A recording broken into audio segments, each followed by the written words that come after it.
Being cheated on is not an easy thing to handle. Learning how to deal with the cheater can help you regain control of your life and help you decide how you want to proceed. While keying the cheater's car may seem like a cathartic reaction and fun, today, on our space, we hear of those who took the high road. Up first, friends to lovers, lovers to enemies? I'm having trouble living with the fact that my best friend turned lover cheated on me, and I need help. Sorry this is a long post, but I just need to get this out there and ask for help. I have been best friends with this woman for 3 years before we dated. When she got out of her long-term relationship turned toxic, we started hooking up. Shortly after, we started dating. Honestly, in hindsight, it was a red flag that we started hooking up after that, but the things she told me and how we felt about each other convinced me that this was okay. We dated for several months and every day was great. We did everything together to the point where we practically lived together.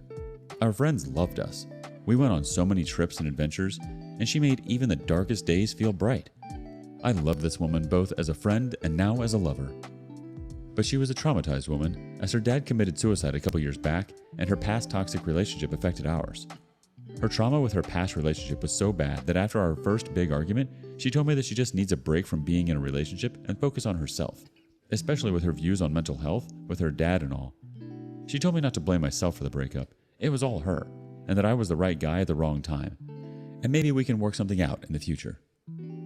I was so polite and kind about the breakup regardless of the pain. I gave all of her stuff back with a collection of flowers and a note telling her to please take care of herself if this is what she feels is best for her. I feared the worst, especially with the remarks she said about mental health during our breakup talks. It was rough, and especially with my dad fighting cancer and me getting medically disqualified from the Air Force as a pilot, my dream job, I fell into this deep hole where I was so depressed, I felt worthless. But this, on the other hand, motivated me to turn this whole ordeal into a positive one. I started reading books, working out a lot more, and playing music again.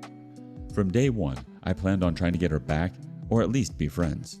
But I knew that she, and myself, needed time to be apart and reflect on that relationship and life in general. The first month after the breakup was the only time we talked, and it was very brief. I talked to her a week after the breakup, saying that I just felt so beat up from all this, and I wanted us to work on things together. But she told me that what I wanted was too soon, and maybe things can work later. She just wanted to be alone. Then, a month after the breakup, I left a pot of flowers on her porch with a note asking if she wanted to get lunch, as friends, to talk and get level with each other. I still wanted something because I didn't want to lose my friend more than my lover. Her housemate thought what I did was sweet, but she erupted and told me to respect her space. The message got through. I was stuck in limbo for the longest time, wondering what I should do. So many things were and are going on in my life that at some points I thought I was going insane. It didn't help that we had the same friends and were neighbors, so I would still see her all the time. But I was trained to embrace the suck and keep fighting, so I did. Over the 3 months after the breakup, I lost 30 pounds and gained some in muscle mass. I started a band with my boys, and I even went backpacking up in the mountains alone for 2 weeks in the winter to clear my mind and get ready for the spring. I found out about her new man after winter. I thought things would be more friendly after winter break. I had changed for the better and thought maybe she would think I was in a better place and maybe we can try to return to normalcy, at least before we dated. But every time I would see her at a bar or at a party and would say hi, she would treat me like a stranger, quite literally saying that she didn't know who I was. I realized it when I noticed that she was always around this one guy and our mutual friend, now ex-friend of hers, broke the news to me. It was a friend we hung out with while we were dating. I was upset, but people move on. But then I found out that she started dating him a week after we broke up. I just got furious. The night I found out, we were at the bars with them and our mutual friend group. I kept on slamming tequila shots till my friend walked me home, where I got into workout clothes and went on a 10-mile run in the snow and ice. My mind was in a race. So many things going on in it. All those years being friends, our time being lovers, what we talked about during the ending of it, my whole journey through the struggle seemingly meant nothing. I ended up back at my house covered in bruises and blood from falling so much on my little venture. I took a shower and had the thought that I was still in so much pain and needed to do something about it. So I made the mature decision to text her asking to kindly F off and give me my space to be with my friends. Then I blocked her on everything. I'm not proud of that because I should have been mature and the better man to do nothing about it, but I just felt that I needed to do something to just cut that off. It was like going through the breakup all over again, but just with betrayal. It took me even longer to get over that. These past couple of months have been okay, and I even started talking to another woman. It felt good to feel normal again and to make things better. It was my freshman year crush. I'm a senior in college, and she reached out to me, and then we started going out on dates. It felt that my struggle, all that I've improved on, was finally paying off. But I was still cautious and mistrusting. I didn't want to get betrayed, hurt, or whatever again, so I took it slow. I didn't even know if I wanted to get into a relationship anyways. My caution paid off because she ended up getting back with her ex when he messaged her asking for her back after being apart for 6 months. Then she graduated and left college without even saying goodbye to me. I'm just left with this feeling that I'm not good enough, and it has gotten me thinking about my ex-girlfriend again. I'm still deeply affected by it, even though all of it is over and the bridges have been burned. All I want to do right now is focus on myself, hit the gym, and play music. All that stuff. But I still have nightmares and find myself staring off into the distance. I also recognize that love just comes out of nowhere, and I want to be ready for that when it comes. I just need some help getting on the right path. Oh, OP, what you're feeling is completely natural. Experiencing breakups like that can be absolutely traumatizing, especially if you were best friends prior to starting a romantic relationship. It's hard to not have that support. A range of intense emotions may pop up when recovering from a relationship, all of which are valid. Some days, you might feel strong, happy, and confident in your decision. Other days, you may be overwhelmed by sadness and anxiety and question everything. All of these feelings, from feeling free and empowered to feeling lonely and missing your ex, are completely normal. Situations like this push us to focus on ourselves. Try to use your newfound time to focus on things that build your confidence and help you regain emotional balance. You deserve it, OP. It's easy to feel like you miss your ex-partner in times of loneliness, but keep in mind that you're strong, you are more than enough, and you'll get through this. Let us know some of your best post-breakup advice in the comments below. We've got one bit of advice from Enforcement X. Ah, mate, we all get dumped. That's what dating is. A cyclical cluster of dating and dumping to infinity until we find someone who matches our energy, integrity, morality, emotionality, and relationship work ethic. I've been through a couple terrible breakups, mate. Just absolutely soul-destroying breakups. But here I am, happily married to the woman of my dreams. Never would have met her without going through all the crap. Keep your head up, mate.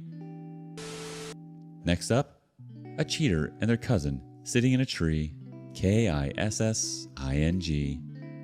I found out that he's cheating, but he's gaslighting me about it. So a couple of weeks ago, I was just curious about what type of stuff my boyfriend is sharing in social media and wanted to check his social media accounts. And weirdly, I noticed a girl that kept commenting on every post and photo he's been sharing, and they were kind of flirty and stuff. And when I checked her accounts, he's flirting with her in the comments, and his friends and her friends are joking about it. I immediately asked him about it, who she was, and he said she's his cousin. I found it weird that someone would flirt with their cousin like that in social media, but I thought, whatever, they're just a weird family, maybe, and that's how they communicated. 3 days ago, I checked his social media again, but then I noticed a comment that his brother was replying to that girl saying, "Soon you'll be my sister-in-law, so I guess you should get used to us." I was choked. I took a screenshot and sent it to him and asked him about it, and he said, "You forgot that I told you she's my cousin?" I told him that it's really suspicious what's going on between them. So he sent me a screenshot, which was supposed to be between them talking about family and stuff, but I noticed that the chat is fake, and I told him that I am not believing him. So he told me that he asked her to send me his message through Instagram, and when I checked it, it was her telling me not to worry about that. She's his cousin. I apologized to her, and the last text she sent was, "No problem." After about 15 minutes, I replied with, "Thanks." In the morning, the same account sent a message, "Do I know you?" And I said, "Didn't we talk last night together?" She said when, so I sent her the screenshot and everything. After that, she said, "Are you his girlfriend?" I said, "Yes, we've been together since September of 2019. She just stopped replying, and after 5 minutes, my boyfriend sent me a message saying, "What did you tell the other girl?" I told him everything, and then I went talking to his best friend, and he said, "Didn't you guys break up 2 months ago? He's dating a new girl." So what I understood is that he told his family and friends that we broke up with me and is dating this new girl. He got her social media accounts, so he's the one who chatted with me, not her, and he's panicking because he's losing her. He told me that I am an idiot and self-centered, and that I ruined this girl's life and his because now they are arguing. He didn't admit to cheating, though he feels it's all my fault because I found out about it and that he owes me and her an apology. I just blocked him. You're right to block him. I'm so sorry he did that to you. Please know that you are not an idiot at all, and you didn't do anything wrong. This is on him. He decided to ruin something that's beautiful because of his own insecurities. What he did was a very selfish act, and you must not blame yourself. Moreover, breakups aren't easy and infidelity hurts. It can have serious effects on your ability to ever trust someone again. Be patient and kind to yourself through the aftermath, as there's no right way to heal. Healing is possible, though, and you will feel stronger in time. You made the first brave step. You decided to leave and you blocked him. You don't owe either of them an apology. As you continue to center yourself, you're healing in big and small ways every step of the way. Let him continue on his dark path, and you go on your merry way. You're moving on to bigger and better things. Our first community reaction comes from OKPop1123. F him, he's a piece of crap. Next one from DoggyMom76. Yeah, no, give her the receipts of y'all still being together so he doesn't turn it around, and I would also tell his family that he's a liar. The OP chimed in. Of course I did. While I was messaging her, I sent her screenshots of our conversations and photos of us together after I told her that we were dating since 2.5 years. She never replied. She was too stunned to speak or say anything. I feel sorry for her, and for me. We both don't deserve this. Brenda6 added, So did he say he ever broke up with you? I would send it to his family, no lie. Just expose him. But I'm petty, so I don't know. Either way, he is awful. The OP puts in the last word. He never broke up with me or told me that he's thinking about it. We were a perfect couple in a healthy relationship, and I never noticed anything as we kept communicating and talking the same way as we always did. We go on dates every weekend the last 2 months, as we always did enjoy everything, as we always supposed to do, until I discovered this. I can't even imagine how he's done this and fooled me. Thank you for joining us today on Our Space. Before you go, be sure to like and subscribe and hit that notification bell. If you have feedback on today's content, please let us know in the comments below. See you next time.